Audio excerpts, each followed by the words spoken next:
که چیرې زه تاسو ته ووایم چې 5 منفي 3 جمع 2 مساوي کېږي له 100 سره، نو ویډیو ودروئ دا تاسې حل کړئ. نو زه پوهېږم چې تاسو به داسې کوئ چې لومړی به راځئ دا دواړه به سره منفي کوئ، نو 5 منفي 2 5 منفي 3 مساوي کېږي له 2 سره، او بیا به ورسره پاتې عدد جمع کوئ او دا به مساوي کېږي له 100 سره 4 سره، کومه چې سمه طریقه ده، ځکه چې مونږ د ښي لاس نه کیڼ لاس ته همداسې مخ په وړاندې ځو. ښه اوس که زه چیرې تاسو ته په دې کې یو بل عملیه هم درکوم، مثلا 5 جمع 3 ضرب 2 دا به مساوي کېږي له 100 سره، نو تاسو ښایي په دې کې هم دا کار وکړئ چې اول 5 جمع 3 دا حل کړئ، دا به مساوي شي له 8 سره، او بیا به ضرب 2 واخلئ، نو 2 ضرب 8 به مساوي شي 14 سره. خو دا طریقه دې کې سمه نه ده، دا به بیا مونږ وړاندې د دې لاملونه ووایو چې دا طریقه ولې سمه نه ده. خو اوس لپاره مونږ دا وایو چې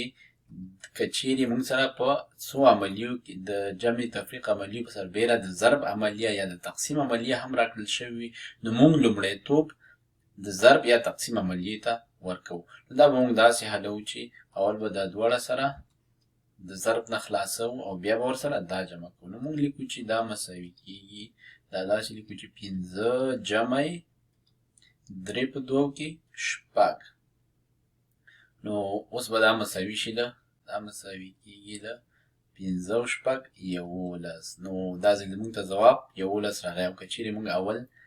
دا سره ختم کړي وي جمع کړي وي بیا هم دې کې ضرب کړی وي بیا موږ سره ځواب څو پاتې کېده 14، کوم چې له دې څخه بدل ځواب دی. اوس راځو مونږ یو بل مثال هم پکې کاروو. نو که چیرې یو څوک تاسو ته ووایي چې 9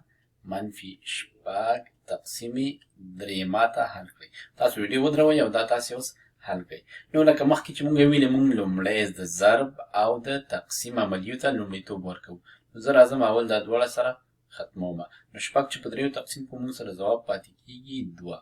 او اوس لیکو چې 9 منفي 2 کوم چې به مونږ ته ځواب راکوي 7. نو دا ډېره اړینه ده چې تاسې په دې خبره پوه شئ چې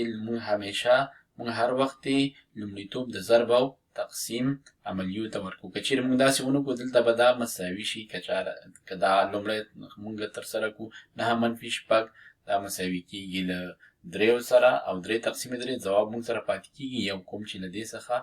بدل ځواب دی او هغه ځواب سم نه دی. راځو یو بل مثال هم دلته کاروو. وایو چې یو څوک مونږ ته راځي او راته وایي چې 2 ضرب 3 منفي 1 څو کېږي، تاسې ویډیو ودروئ او حل کړئ. ښه، نو مونږ دا ځلې بیا پوهېږو چې لومړی به مونږ د ضرب یا تقسیم عملیات ترسره کوو. دا ځلې د ضرب عملیات ترسره کول د ښي لاس نه کیڼ لاس طرف ته تګ سره یو شان دی، نو مونږ لیکو چې 2 ضرب 3 مساوي کېږي له 6 سره، د دې نه به منفي 1 شي، مونږ ته به ځواب په لاس راکړي 15. نو